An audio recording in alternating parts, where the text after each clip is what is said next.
Medicorsa, líder en el mercado ecuatoriano. Por más de 30 años brindando al sector hospitalario equipos y soluciones integrales de alta calidad. Representante para Ecuador de Herbe Electromedicine. Líder mundial en soluciones de electrocirugía, con aplicación en el área de endoscopía digestiva para casos como POEM, SD, polipectomías, CEPRE, esófago de Barrett, con uso de sistemas de argón plasma e hidrodisección. Nuestra presencia está avalizada por los más importantes centros de endoscopía digestiva del país, que han confiado en la alta tecnología y servicios ofrecidos por Medicorsa. Ravesol es rabeprazol de 20 miligramos de Laboratorios Eurostaga S.A., el único inhibidor de la bomba de protones que ofrece una doble protección y una doble efectividad. Se ha demostrado que Ravesol es el único inhibidor de la bomba de protones que presenta un segundo mecanismo de acción en la protección de la mucosa. Aumenta el contenido de mucina gástrica 2,6 veces en relación a la mucina secretada en presencia de placebo. Ravesol, a diferencia de otros inhibidores de la bomba de protones, presenta un metabolismo principalmente a través de una vía no enzimática. Esto lleva a menos alteraciones de su farmacocinética y farmacodinamia. Por esta misma razón, Ravesol presenta menos interacciones medicamentosas en relación a otros inhibidores de la bomba de protones. En relación a su eficacia, una sola dosis de Ravesol presenta un inicio de acción más rápido. Ofrece un efecto antisecretor superior durante 24 horas y aumenta el pH intragástrico más que otros inhibidores de la bomba de protones. La posología recomendada en enfermedad ácido péptica es de una cápsula de Ravesol a cualquier hora del día, ofreciendo una cómoda administración y una alta adherencia al tratamiento. Ravesol igualmente se constituye como una excelente alternativa en el tratamiento de la erradicación del Helicobacter pylori, junto a los antimicrobianos de elección. Por todas estas razones, Ravesol se convierte en el tratamiento eficaz, seguro y tolerable para tratar la enfermedad ácido péptica. Ravesol, doble protección, doble efectividad.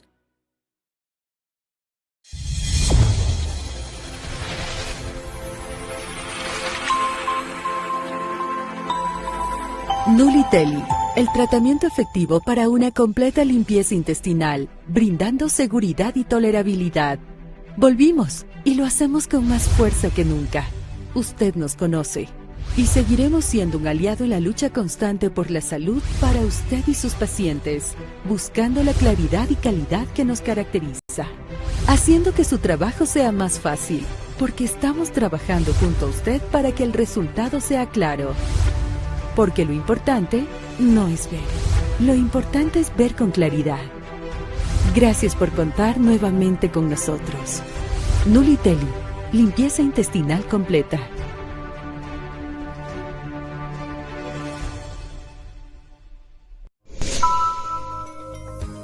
En todos los subtipos del síndrome de intestino irritable con presencia de diarrea, estreñimiento o mixto, hay dolor y flatulencia.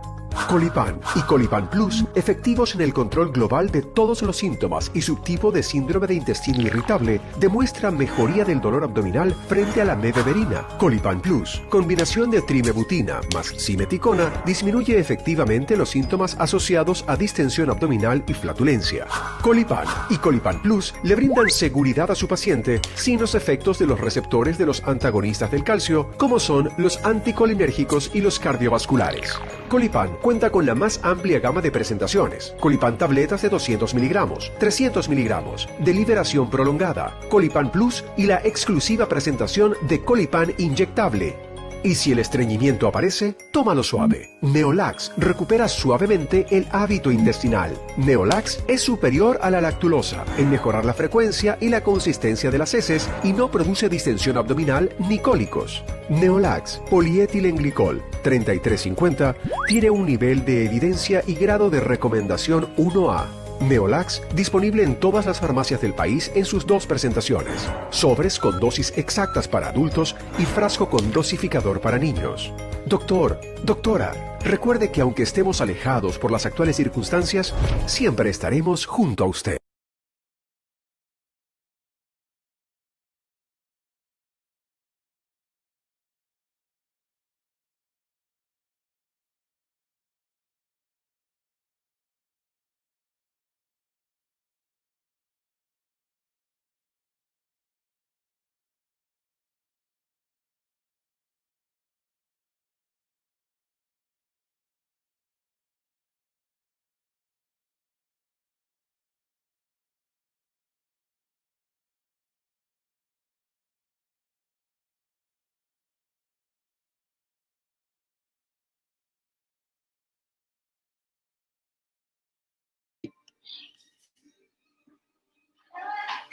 Hola, ¿qué tal? Oiga, una consulta, no escucho nada. Ahorita entré ya todo, pero no.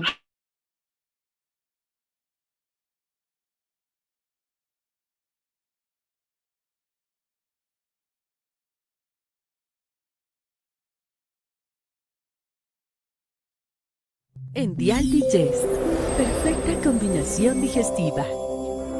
Cuando coexisten trastornos motores funcionales como el síndrome de intestino irritable, dispepsia funcional u otros con déficit enzimático, los síntomas tienden a recurrir a intervalos muy variables y tienen un impacto significativo en la calidad de vida de los pacientes. Endial Digest es la perfecta combinación digestiva. Cinitaprida más pancreatina y simeticona ofrecen eficaces efectos euquinético, enzimático y antiflatulento en un solo comprimido. Ideal para el control de alteraciones digestivas donde coexisten trastornos motores y deficiencia enzimática. Eficaz regulación de la motilidad a lo largo de todo el tubo digestivo. Mayor potencia enzimática y antiflatulenta.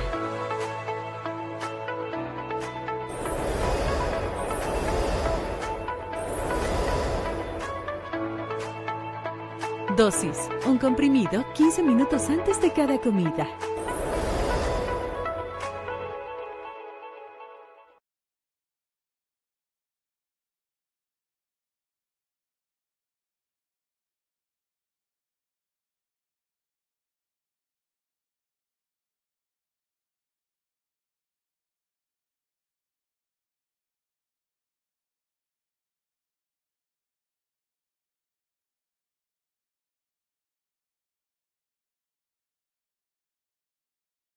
Adelante, doctor Calle, bienvenido. Buenas tardes con todos los asistentes. Vamos a empezar con la tercera parte de los temas libres del día de hoy. Vamos a empezar con el primer tema, que es tratamiento endoscópico de ampuloma, experiencia del Hospital Clínic de Barcelona. Va a ser una presentación realizada por el doctor Rudy Pincay Castro. Adelante, doctor.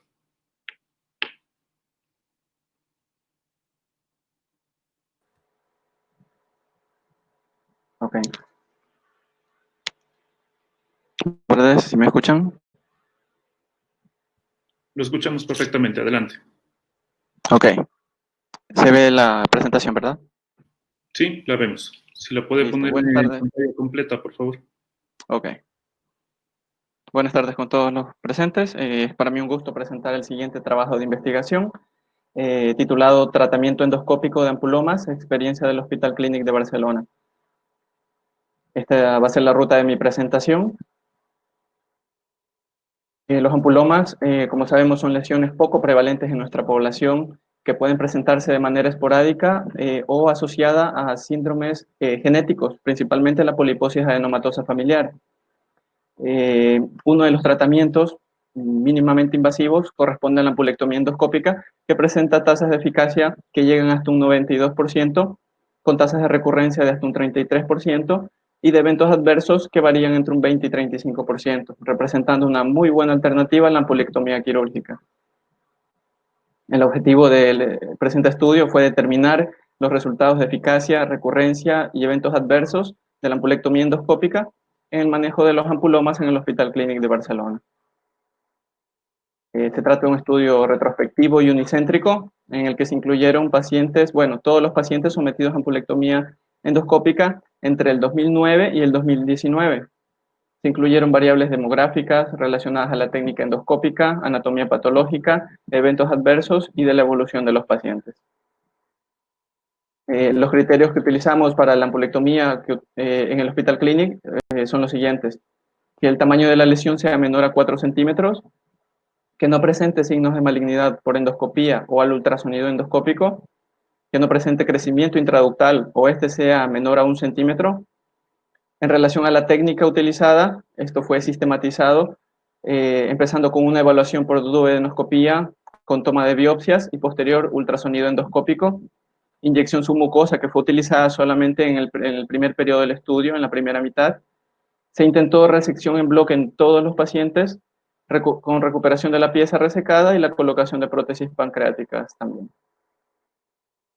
Como resultados, obtuvimos un total de 23 pacientes recolectados durante este tiempo, sometidos a ampulectomía.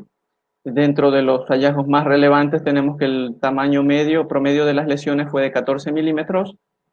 5 de los 23 pacientes se asociaron a poliposis adenomatosa familiar. En relación a la clínica, lo más frecuente fue un hallazgo incidental en pacientes que fueron sometidos a una endoscopía por otro motivo, en un 52%. Y en menor porcentaje presentaron signos y síntomas como colestasis, pancreatitis aguda y colangitis. En cuanto a los resultados de la técnica endoscópica, se describen algunos. Destacar de que se logró la colocación de prótesis pancreática en 14 pacientes, y el dato más relevante es que se logró la resección en bloque de la mayor parte de los pacientes, el 61%. Uno de los datos más interesantes de este estudio justamente se relacionó a la anatomía patológica. Se incluyó 18 pacientes en los que se logró recuperar la pieza de resección, dándonos los siguientes resultados. En el cuadro en verde podemos ver que en el 50% de los pacientes existió una correlación exacta entre la biopsia pre y posampulectomía que correspondió a la displasia de bajo grado. En el cuadro azul y en el cuadro en rojo, cuya sumatoria llega al 40%, pudimos ver que la biopsia previa infravaloró la lesión, presentando en la pieza de ampulectomía un grado de displasia más avanzado, incluso un adenocarcinoma en un paciente. Y por el contrario, en el 11% de los casos, se presentó en la biopsia previa un falso positivo. En relación a los eventos adversos, vimos 10 pacientes que presentaron complicaciones, 5 con hemorragia, 4 con pancreatitis. Todas estas, bueno, la mayoría fueron leves y se resolvieron durante la estancia hospitalaria. Y solamente un paciente presentó perforación, la cual fue resuelta por la vía quirúrgica. En este flowchart podemos ver los resultados técnicos y de la evolución de los pacientes. Se logró resección completa en 22 pacientes, de los cuales se logró seguimiento en 18 de ellos, y de estos 18, en la evolución pudimos ver remisión completa en 13 de ellos. Los 5 restantes presentaron recurrencia, la cual fue resuelta por vía quirúrgica en 2 pacientes, y en 3 ocasiones fueron llevados a nueva resección endoscópica. En el único caso que no se logró la resección completa, correspondió al paciente justamente que presentó la perforación, posampulectomía, y que en la pieza de anatomía patológica se evidenció un adenocarcinoma también. En esta tabla es de destacar que la estancia hospitalaria promedio de los pacientes con ampulectomía endoscópica fue de 1 día, y esto contrasta bastante con los resultados de los pacientes que fueron sometidos a cirugía. Como podemos ver en la tabla, los días de hospitalización fueron considerablemente superiores, llegando a un promedio de 25 días de hospitalización, y los eventos adversos se presentaron en el 75% de los casos, ¿no? En un paciente se realizó una ampulectomía transduodenal y en 3 de ellos una duodenopancreatectomía cefálica. Los datos a discusión serían que, bueno, en la actualidad no existen guías definitivas en el manejo y en relación al tamaño en que es útil la ampulectomía y la resolución quirúrgica. Sin embargo, la mayoría de autores considera que las lesiones mayores a 4 centímetros no deberían ser tratadas por la vía endoscópica. Esto se refleja en este estudio, en este artículo publicado por el grupo alemán del Dr. Sharma en Gastroenterology, donde menciona que lesiones menores a 2 centímetros pueden ser sometidas a ampulectomía endoscópica, mientras que las lesiones mayores tienen que complementarse con estudios de imagen como ultrasonido endoscópico, resonancia o tomografía incluso. En relación a la inyección submucosa, se ha visto que no ofrece ninguna ventaja, excepto en adenomas ampulares con amplia extensión lateral. Esto igualmente está descrito por algunos autores. Uno de ellos es el grupo australiano del Dr. Michael Burke en este artículo del 2017. En relación a la toma de biopsias, se aconseja su realización. Sin embargo, hay que tomar los resultados con cautela por la presencia de falsos positivos o falsos negativos, como lo hemos evidenciado en estos resultados. Finalmente, como conclusiones, tenemos que la ampulectomía endoscópica es una técnica eficaz y segura en manos de endoscopistas entrenados. Esta técnica presentó tasas de éxito y de recurrencia similar a lo reportado en la literatura, mientras que la tasa de eventos adversos fue ligeramente superior, si bien la mayoría fueron leves. Y esto se concluyó que correspondía a la curva de aprendizaje de esta técnica de alta complejidad. La ampulectomía endoscópica también estadificó lesiones papilares en un estado más avanzado en un 40% de los casos. Y por último, comparada con la cirugía, esta técnica está asociada con una menor morbilidad y estancia hospitalaria. Agradezco igualmente a los organizadores del Congreso y a los endoscopistas del Hospital Clínic por permitirme presentar este trabajo en este Congreso. Gracias. Muchas gracias, doctor Pincay. Excelente presentación, muy concisa. No sé si alguien de los presentes quisiera hacer alguna pregunta al doctor. Bien, doctor. Solo dos cosas en cuanto a su trabajo, muy bueno en realidad. El seguimiento de los pacientes posterior a la mucosectomía que se realizó, ¿a cuánto tiempo fue? Está protocolizado que se realice cada 6 meses durante los primeros 5 años por la posibilidad de recurrencia que ha sido evidenciada. Sin embargo, hubo casos en que se realizó procedimientos a los 3 meses o a los 2 meses, ¿no? Sobre todo en los pacientes que presentaron complicaciones. La recidiva de los ampulomas en los pacientes posterior a la resección, ¿se encontró estadísticamente significativo el grupo de pacientes en quienes se encontró la recurrencia de la lesión? Perdón, no le entendí la pregunta. ¿Se encontró algún paciente que posterior a la resección, ya al momento del seguimiento, se tomaron biopsias aleatorizadas para ver cómo fueron las características de la resección? ¿Hubo recurrencia en esos pacientes? Claro, claro. Está evidenciado 5 pacientes presentaron recurrencia. 2 terminaron en cirugía y 3 por condiciones particulares fueron llevados a nueva resección endoscópica. Perfecto, listo. Pues si no hay más preguntas, agradecemos nuevamente al doctor Pincay por su explicación. Gracias. Y vamos a pasar con el siguiente tema. A partir de este momento vamos a hacer solo pósters. Empezamos con el tema eficacia del ultrasonido endoscópico y colangioresonancia en la pancreatitis aguda biliar, experiencia de 5 años del hospital, del Servicio de Gastroenterología del Hospital Teodoro Maldonado Carbo de la ciudad de Guayaquil. Lo va a presentar el doctor Pablo Salgado Rosado y los integrantes del grupo son el doctor Serrano Suárez, Cuadrado Suárez, Salgado Walter, Morán Leonardo y Marriott Díaz Eduardo. Adelante, doctor.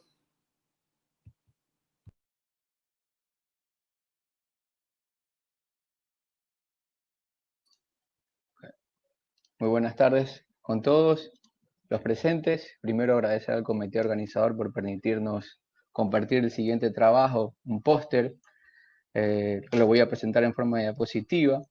Este trabajo fue realizado por el grupo de gastroenterología del Departamento de Vía Biliar y de Páncreas del Hospital Teodoro Maldonado Carbo en Guayaquil. Como sabemos, la pancreatitis aguda, ¿sí?, es una de las principales causas, es la tercera principal causa de ingresos a nivel de la emergencia.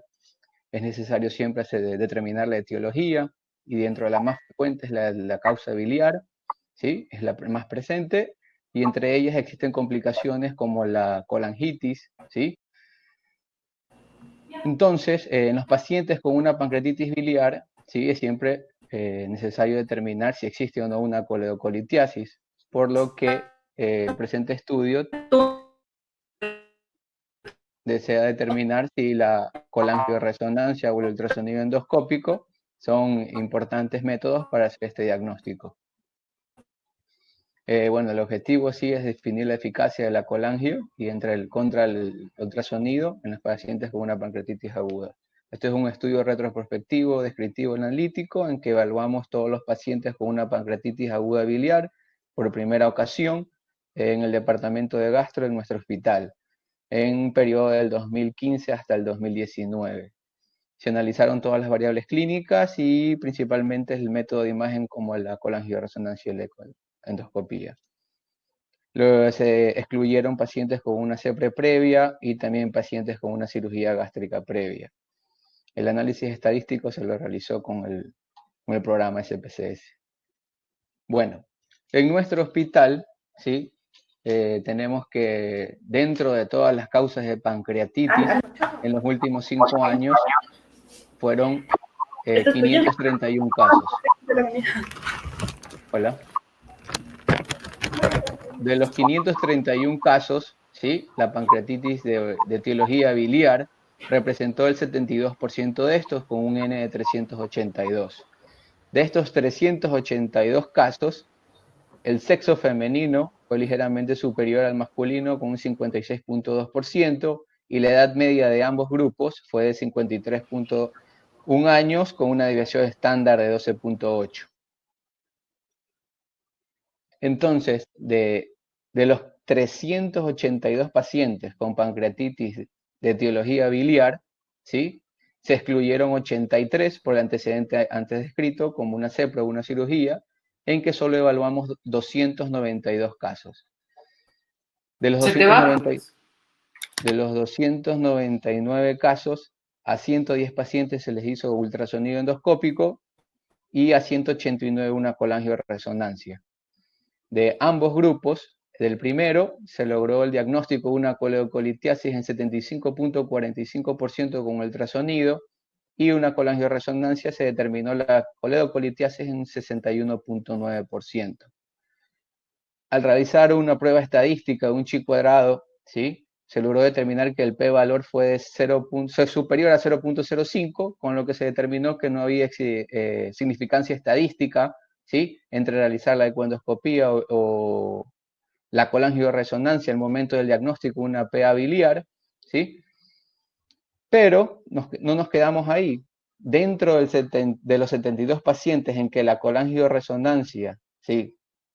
No determinó la presencia de una coledocolitiasis, tuvimos que 52 pacientes continuaban con una alta sospecha clínica, a los cuales fueron sometidos a un ultrasonido endoscópico. En 22 de ellos, ¿sí? Que representa el 42.3%, se encontró que existía coledocolitiasis. Dentro de las variables de mayor importancia, ¿sí? Al comparar, hacer el diagnóstico de la coledocolitiasis, encontramos que fueron litos de menos de 5 milímetros y con una vía biliar no dilatada. Entonces, al hacer al estudio y determinar la sensibilidad y la especificidad de ambos métodos en los pacientes del Hospital Teodoro Maldonado Carbo, logramos obtener que la tasa de sensibilidad y especificidad de ambos estudios es superior al 95%. La ecoendoscopía o el ultrasonido endoscópico tiene un valor predictivo positivo y negativo mayor del 90%, comparado con la colangioresonancia, en que el valor predictivo negativo de nuestros pacientes fue un menor del 70%. Con lo que podemos concluir en nuestro estudio es que la pancreatitis aguda de origen de etiología biliar sigue siendo la principal causa. En nuestro estudio fue el 71%, que en nuestra experiencia la colangioresonancia y el ultrasonido tienen una importante sensibilidad y especificidad al momento de hacer un diagnóstico de una coledocolitiasis, pero que el ultrasonido es superior a la colangia en casos de que los litos en el colédoco son menores de 5 milímetros o cuando tienen una vía biliar no dilatada. Por eso, como una conclusión y como una recomendación, sugerimos siempre realizar en todos los pacientes con una pancreatitis aguda de presunto origen biliar, como método de primera evaluación, siempre realizar una colangioresonancia para hacer un diagnóstico, ya que la sensibilidad y especificidad es el 90%. Muchas gracias. Bien, doctor Salgado, muchas gracias por su presentación. No sé si tenemos preguntas de parte de la audiencia, de los jueces. Bien, doctor.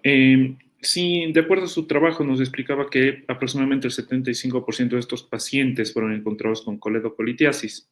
Asumo que dentro de del grupo de pacientes que ustedes ingresaron a su análisis fueron pancreatitis de novo. A mí lo que me gustaría saber es, el momento que hicieron el ultrasonido, ¿qué porcentaje o si llegaron a encontrar microlitiasis en los pacientes? Ya, eso fue importante, ya que cuando nosotros hicimos, armamos el grupo de estudio, no comparamos, no le realizamos los dos exámenes al mismo paciente, sino que armamos dos grupos, ya que el ultrasonido en nuestro hospital lo realizamos solo de lunes a viernes.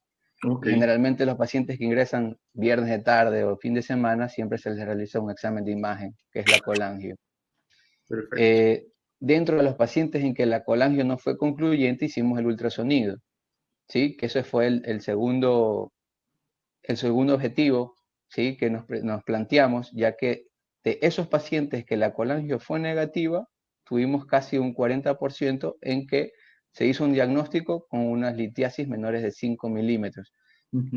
Que nosotros, por eso es que nosotros definimos que el ultrasonido es ligeramente superior en estos casos. Bien. En cuanto también a los hallazgos que encontraron en los procedimientos de ultrasonido, se encontraron dilatación del conducto pancreático en alguno de los pacientes, estenosis del conducto pancreático, y lo último, sí, en relación a la recurrencia de estos pacientes, ¿hubo alguno de los pacientes en los cuales se sometieron al ultrasonido endoscópico, tuvieron recurrencia de pancreatitis? Ya. Como protocolo dentro del hospital, ya nos hemos planteado que a todos los pacientes con una pancreatitis de etiología biliar, su primer ingreso debe ser sometido a una colecistectomía, ¿sí?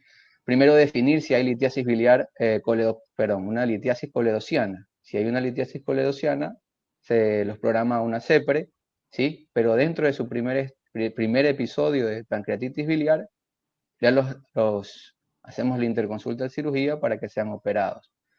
Hemos hecho seguimiento a nuestros pacientes que no han sido operados por distintas causas dentro de su primer ingreso y hemos visto que existe una tasa hasta un 12% de recurrencia de los pacientes que no fueron operados en su primer ingreso.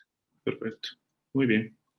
Listo. Sí, pues sin duda, incluso hay estudios del doctor Michael Cox de Baltimore, en el cual emplean que el ultrasonido en pacientes con pancreatitis aguda litiásica es mucho más sensible, mucho más específica, sobre todo para selección de paciente para colecistectomía, y pues creo que es lo que en la práctica moderna deberíamos empezar a hacerlo, sobre todo en los centros de alto nivel. Muchas gracias, doctor Salgado, por su participación. Vamos a empezar con el primer tema. Es biopsia hepática como diagnóstico de hepatocarcinoma con estudios dinámicos no concluyentes. Es un programa de seguimiento. El estudio se realizó por el Servicio de Gastroenterología del Hospital Teodoro Maldonado Carbo de la ciudad de Guayaquil. Lo va a presentar el doctor Manuel Valle y los integrantes del grupo de estudio es la doctora Talía Ortiz, Pablo Salgado, Zoila Terán, Emilia Vera y el doctor Eduardo Marri. Adelante, doctor Valle.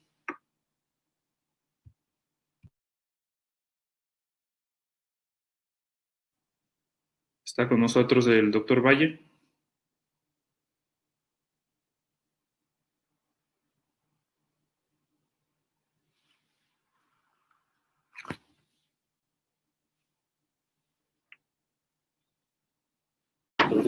Doctor, el doctor está teniendo problemas técnicos. Por favor, continuemos con la doctora Armillo. Bien, bueno, esperamos al doctor Valle que pueda superar los problemas técnicos y vamos a pasar al siguiente tema, y es igual un póster.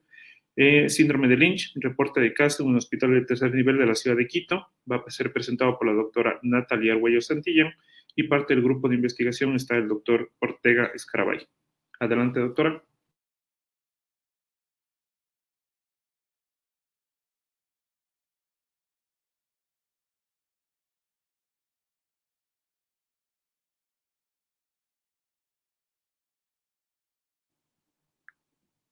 Estamos con la doctora Argüello.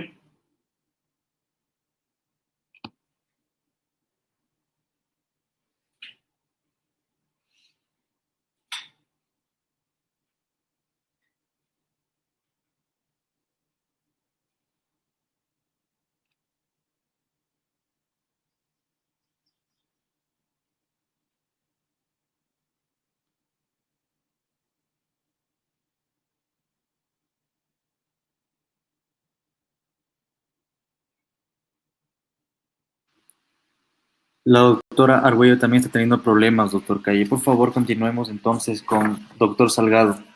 Perfecto. Empezamos con el doctor Salgado ya para que presente su segundo tema. ¿Le parece bien, doctor Salgado? Sí, no hay problema. Perfecto. Vamos, el tema es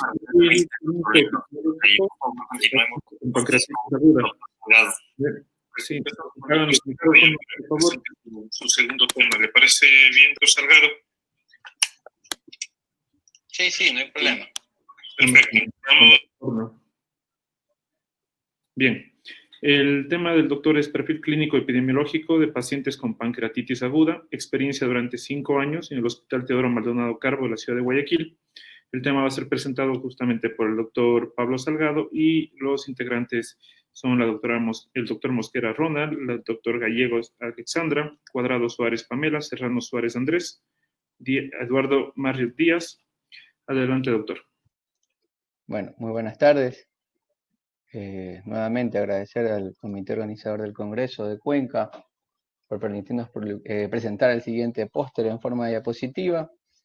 Este es un estudio observacional realizado en nuestro hospital. Es un estudio para nosotros muy importante porque cuando yo inicié el posgrado acá en el hospital, siempre me pareció interesante describir la realidad de los pacientes que ingresan con pancreatitis aguda. Entonces iniciamos este estudio de hace 5 años en que fuimos recogiendo los datos. Hemos cambiado muchas cosas en el manejo, hemos cambiado muchas cosas en el tratamiento y en el seguimiento.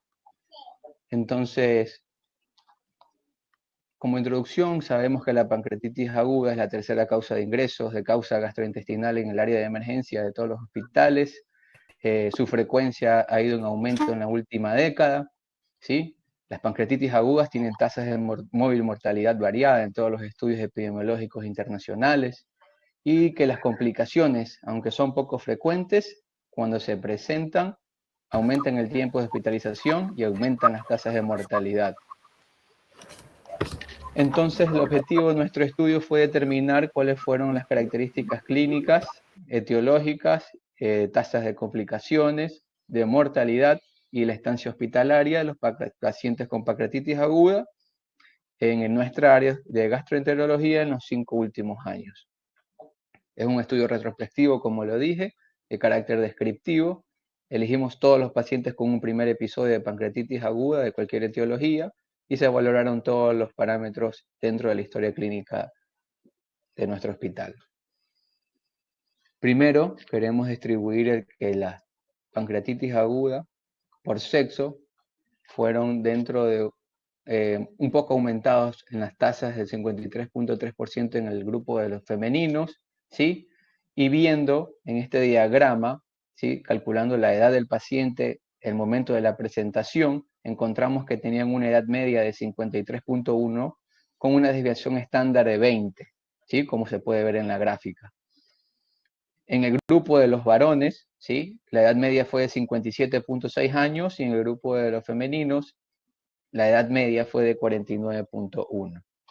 Ya hablando de la etiología, causa de la pancreatitis aguda, de la etiología biliar, como lo presenté anteriormente, representa el 72% de todos los casos, ¿sí? Y en segundo lugar encontramos la relacionada con la alcohol, ¿sí? Y el cáncer de páncreas con unas tasas no desconsiderables de un 9 a un 11%. En este diagrama de cajas podemos ver, ¿sí? Comparar 3 variables importantes. Primero, la edad con la etiología y el género.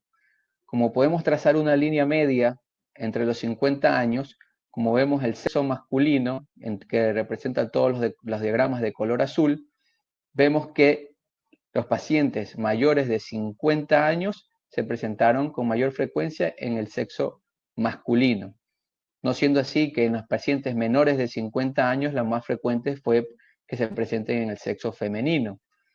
Y en cuanto a la etiología, los de sexo masculino se presentaron con mayor causa los cánceres relacionados a la cabeza del páncreas, y el sexo femenino fueron las pancreatitis de etiología biliar. En cuanto a la clínica, como demuestra para hacer un diagnóstico de pancreatitis, el dolor abdominal se presentó en todos los casos, con segunda instancia la ictericia en el 69%, que se encontraba en relación con la causa de etiología biliar, ¿sí? Y otras causas, otros síntomas menos frecuentes como la fiebre, la náusea, la anorexia y los vómitos en menos del 40%. En cuanto a la severidad de la pancreatitis, de acuerdo a la clasificación de Atlanta del 2012, vemos que el 78.34% de los casos se presentó como una pancreatitis leve. La pancreatitis leve con mayor frecuencia en todas las etiologías, pero que la pancreatitis relacionada con el alcohol se presentó con unas características de moderada y severa.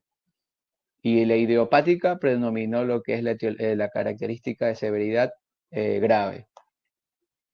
En cuanto a las complicaciones, ¿sí? La clasificación de Atlanta las divide en complicaciones locales y sistémicas.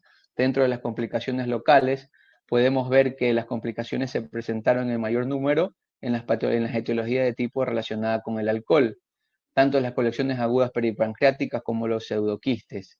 La colección aguda necrótica la ubicamos en la etiología idiopática, ya que estos pacientes no lograron ser demostrada la causa etiológica, ¿sí? Entonces se los ubicó en ese sitio. En caso de las complicaciones sistémicas, tenemos que el CIRS y la insuficiencia respiratoria predominaban en tasas como causa de complicaciones sistémicas. En cuanto a la mortalidad total de los pacientes que estudiamos fue el 2%, demostrando que casi el 40% de todos los que presentaron una pancreatitis de gravedad severa, ¿sí? Tenían altas tasas de mortalidad. En cuanto a las causas de muerte, encontramos que el fallo multiorgánico y la insuficiencia respiratoria tenían una estadística muy superior en comparación a las otras causas de fallecimiento. Y en cuanto a la estancia hospitalaria, podemos ver que en todos los pacientes de nuestro estudio tenían una estancia hospitalaria entre 6 a 10 días, en casi el 75% de los casos, y que todas las causas etiológicas, ¿sí?, se presentaron en este rango de estancia. Y por último, esto de aquí es quisimos demostrar la relación entre sexo y severidad, etiología, severidad, el BISAB score y severidad, y realizamos varias pruebas estadísticas. En la primera, para hacer demostrar la edad y la severidad, realizamos una prueba de Kruskal-Wallis, en el que tenemos un valor de mayor de 0.05, en que él demostró que no había una significancia estadística entre la edad y la severidad. En el segundo utilizamos un chi cuadrado en cuanto a la etiología y la severidad, en el cual tuvimos una significancia estadística en que los pacientes que tienen de cualquier etiología con las causas de gravedad leve tienen una concordancia estadística entre la severidad y entre la etiología. Al igual que el BISAB score, obtenemos un p-valor menor de 0.05, en el cual demostramos que el tener un BISAB menos de 2 puntos está relacionado con una mejor evolución, ¿sí? Y tener un BISAB score mayor de 2 puntos está relacionado con tener una severidad a moderada o severa con un p-valor significativo. En cuanto a los scores de Baltasar, que es el score tomográfico, ¿sí?, de la evaluación a las 48 horas, también tenemos significancia estadística, que tener un Baltasar entre un grado C o D se presentan con mayor frecuencia entre una pancreatitis de gravedad leve a moderada, y que tener un Baltasar D o E tienen una significancia estadística en presentar una pancreatitis de severidad grave. con lo que podemos concluir que dentro de todos los pacientes que nosotros estudiamos, 562, podemos demostrar que la etiología de causa biliar es la que mayor se presenta, casi en el 72% de los pacientes, con el predominio en el sexo femenino, que el 80% tuvieron una gravedad leve, con una estancia menor de 10 días, que las complicaciones locales son frecuentes y que en su mayor presentación fueron de etiología alcohólica, y que cuando un paciente presenta una complicación sistémica, y de entre estas una falla multiorgánica o una insuficiencia respiratoria, estas están asociadas a unas tasas mayor de mortalidad. Muchas gracias.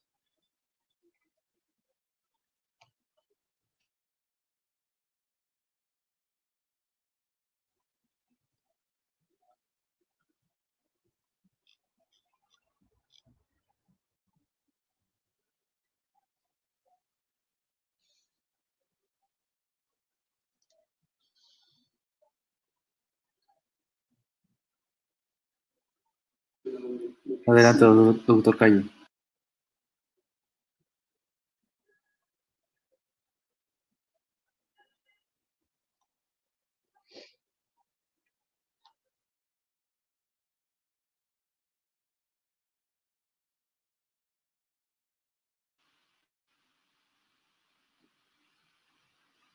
Doctor Calle, por favor, tenga la amabilidad de moderar la sala.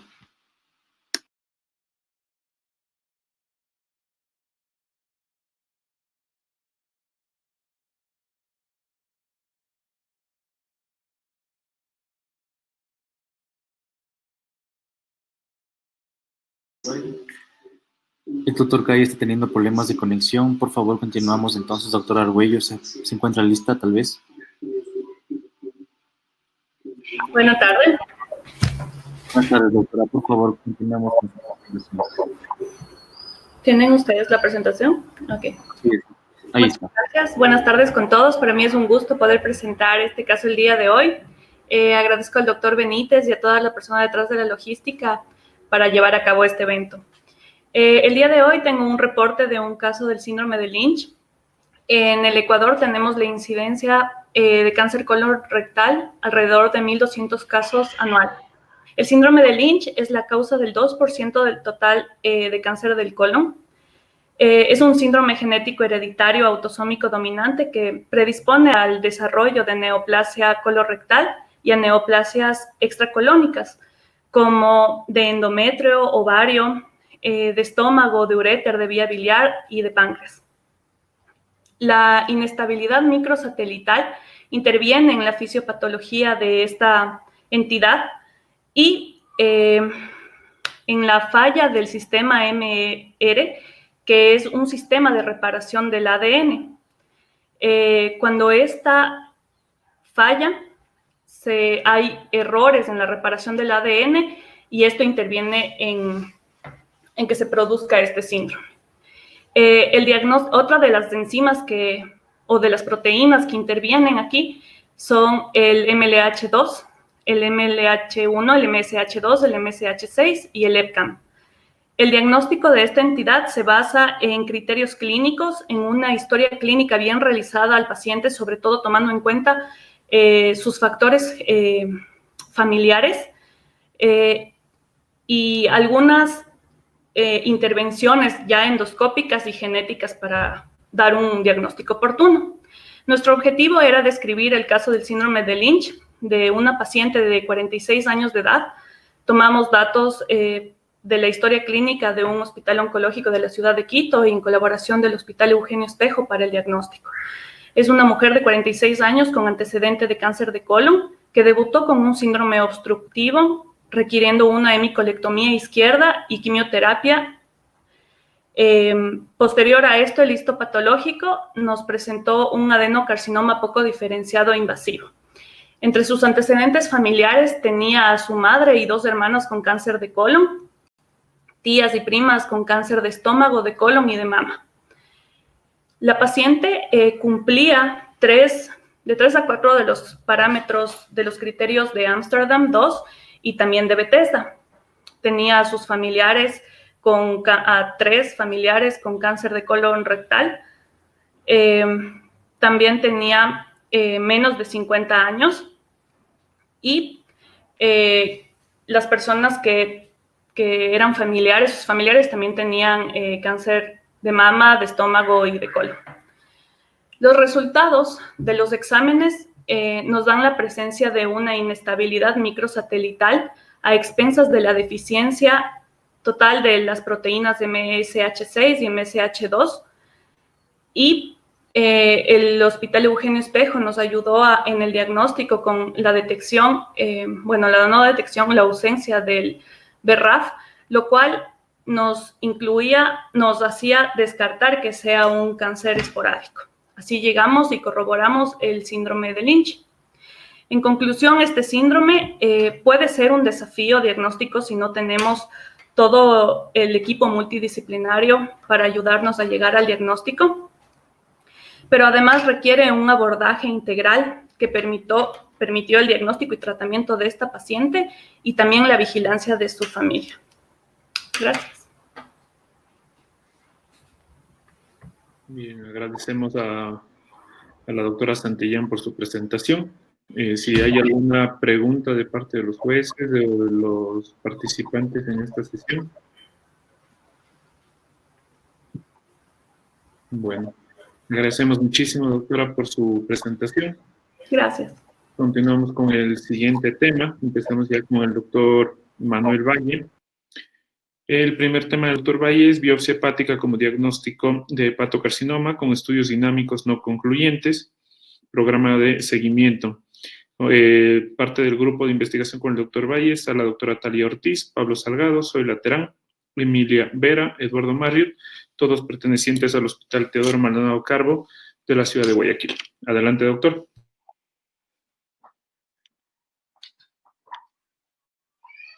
Buenas tardes, ¿me escuchan? Lo escuchamos. Siga, por favor. Ya, y se están cargando las diapos.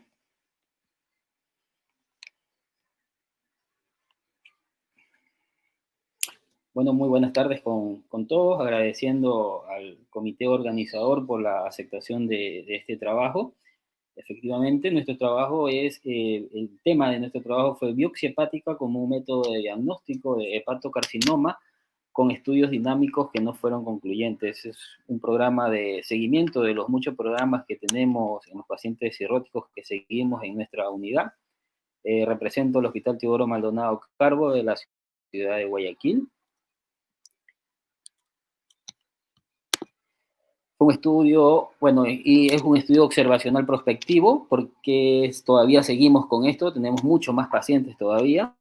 La introducción, sabemos que el carcinoma hepatocelular es el tumor primario de hígado más frecuente.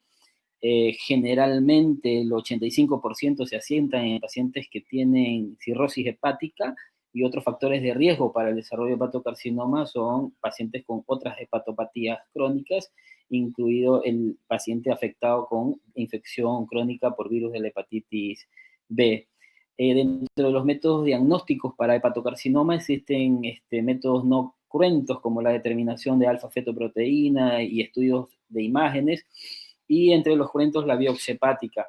El objetivo de este trabajo era identificar que la biopsia hepática sigue siendo todavía efectiva en las lesiones hepáticas sospechosas de carcinoma hepatocelular, sobre todo los pacientes que son de muy alto riesgo, estos pacientes con hepatopatías crónicas, y en los cuales tuvieron estudios dinámicos no concluyentes. Entiéndase por estudios dinámicos la tomografía trifásica o la resonancia con un contraste dinámico. Dentro de los materiales y métodos tuvimos 45 pacientes con diagnóstico de cirrosis que presentaron una tumoración sólida en el hígado, es decir, una lesión ocupante de espacio, pertenecientes a la unidad de patología del servicio de gastroenterología de nuestro Hospital Teodoro Maldonado Carbo en este periodo de tiempo. De los 45 pacientes que tuvimos, a los 45 pacientes los sometimos a un estudio dinámico, y 14 de ellos el estudio no fue concluyente. Estos 14 pacientes tenían una media de edad de 65.6 años, tenían valores de alfa-fetoproteína menos de 200 y tenían un escáner de 3 fases no concluyente para hepatocarcinoma, pero eran pacientes de alto riesgo de desarrollo de hepatocarcinoma. El tamaño promedio fue de 6 centímetros aproximadamente y casi todos tenían un estado de función hepática mediante la escala de Child-Pugh de B. Se les programó a estos 14 pacientes, se les programó una ecografía, una punción y aspiración guiada por ecografía. Utilizamos una aguja número 16 y el material obtenido fue enviado a la biopsia. ¿Cuáles fueron los resultados? La biopsia hepática reveló la presencia de hepatocarcinoma en estos pacientes que previamente tuvieron un estudio no concluyente para hepatocarcinoma, pero la sospecha clínica era alta en 13 de los 14 pacientes. El patrón histológico fue un hepatocarcinoma y las complicaciones fueron, todos los pacientes generaron un dolor, pero fue un dolor que se dio analgesia, un dolor costal. Solo 2 pacientes de los 14 pacientes sometidos a biopsia hepática hicieron un sangrado de pared,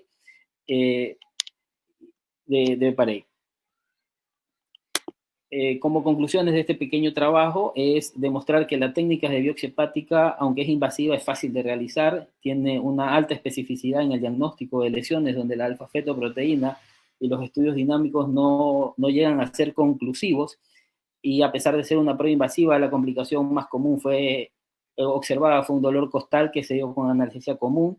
Y es importante tener en cuenta que la biopsia hepática, a pesar que existen estos estudios dinámicos, la biopsia hepática sigue siendo una herramienta diagnóstica.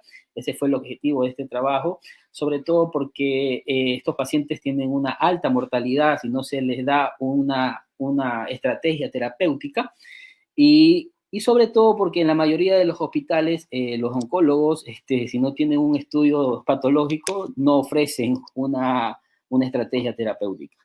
Muchas gracias. Bien, doctor Valle. Tenemos una pregunta del doctor Agustín Vintimilla. Él nos dice, le pregunta a usted, en los pacientes no concluyentes, en este grupo no concluyentes que se realizó estos estudios dinámicos, se le realizó una resonancia magnética con contraste hepatoespecífico, en este caso el Primovis.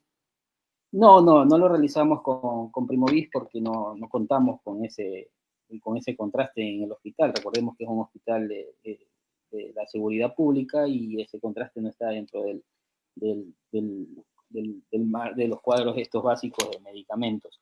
Lo utilizamos con tomografía trifásica. Perfecto.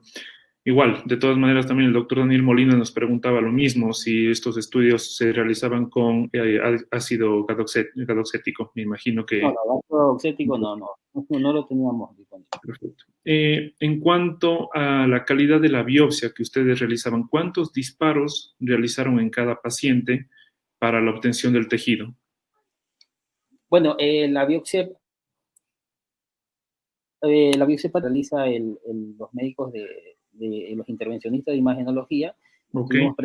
Estuvimos presentes casi de los 14 en 10 más o menos, y más o menos hicieron unos 3 a 5 disparos nada más, y obtuvieron una buena muestra. Sí, eso también le quería preguntar. En relación a las muestras, a las biopsias, no nos describe usted, pero ¿cuántos espacios porta encontraron en cada una de las muestras para poder identificar las lesiones? Ya, encontraron entre 5 y a 8 espacios porta en la mayoría. Fue una buena muestra, por eso que lo tuvimos ahí muy presente. Okay. ¿Complicaciones pulmonares no tuvieron, como neumotórax, tos crónica, disnea? No. Básicamente fue eso. El dolor costal que se dio con una analgesia común, de hecho la mayoría con paracetamol intravenoso o por ahí la combinación de Adol con paracetamol, y un hematoma de pared en solo 2 pacientes que se resolvió espontáneamente. Perfecto. Bueno, si no hay más preguntas de parte del público, vamos a pasar al siguiente tema, que es igual del doctor Valle. Se titula Tumor fibroso solitario del hígado diagnosticado mediante PAP guiado por ecoendoscopía. El doctor Valle, como lo comentábamos, es miembro del Hospital Teodoro Maldonado Carbo y el trabajo se presentó conjuntamente con la doctora Denise Marriott Blum, María José Alvarado, Sami Yepes, José Nieto y el doctor Eduardo Mar. Adelante, doctor. Ya le presento, creo que se cargue un poquito.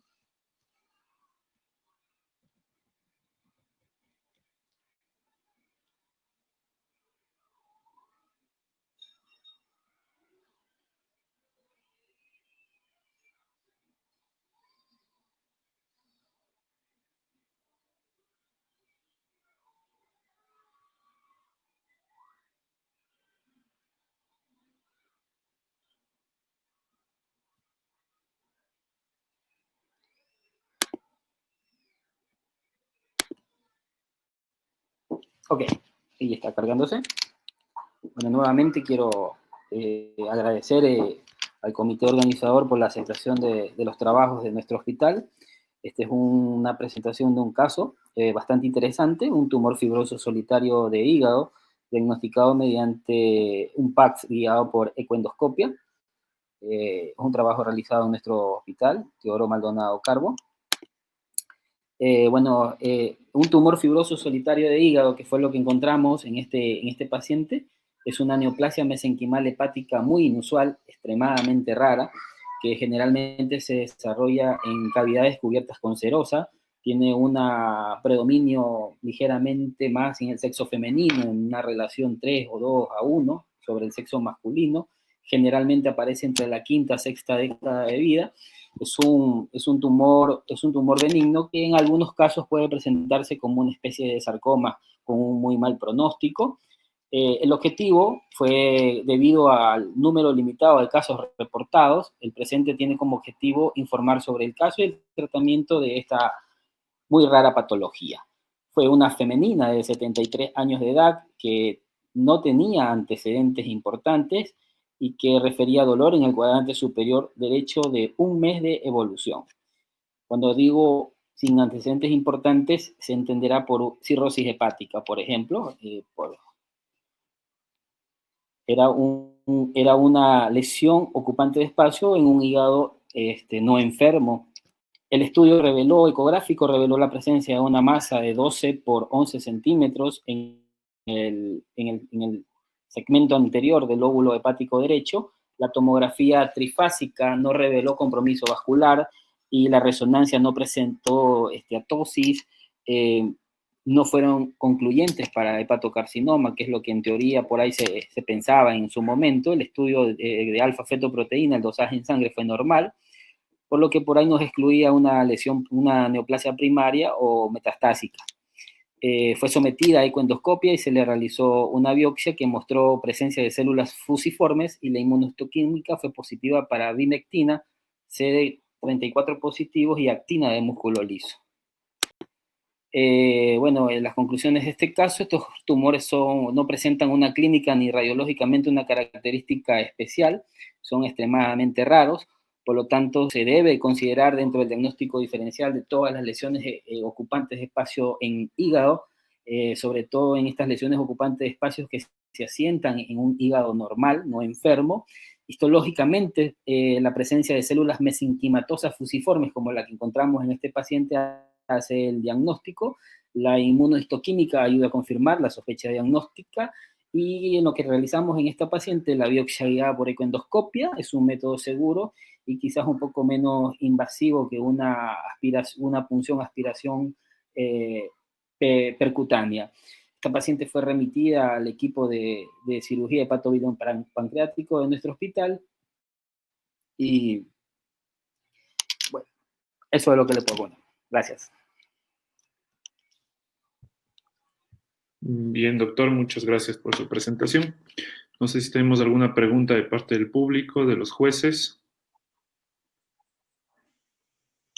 Bien, solo una pregunta, doctor Valle, en relación a los estudios de imagen que se hicieron para esta lesión, sobre todo por la práctica clínica, descartar que sea una hiperplasia nodular focal, que sea un adenoma hepatocelular. Los estudios de resonancia magnética de tomografía no daban datos de cicatriz central, de lesiones circunscritas, porque son lesiones que también se asocian mucho a alfa-fetoproteína normal y que muchas veces necesitamos una resonancia magnética en trifase para ver la fase portal, cómo está la característica de la lesión, sobre todo en la parte interna.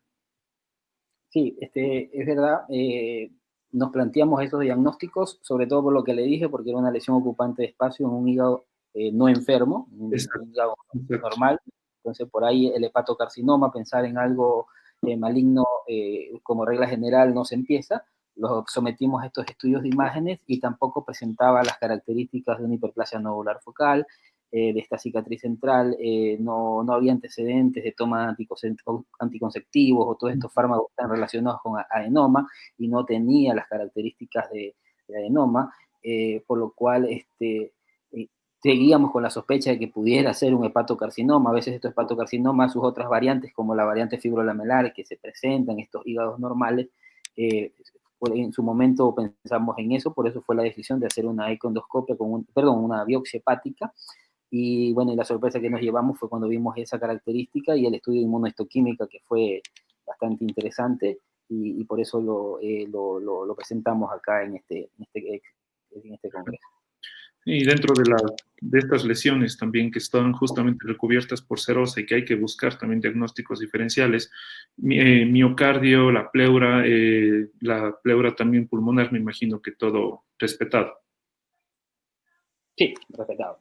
Perfecto. Bueno, le agradezco mucho, doctor Valle. Hemos concluido ya con todos los casos clínicos y las presentaciones de póster de la tarde de hoy.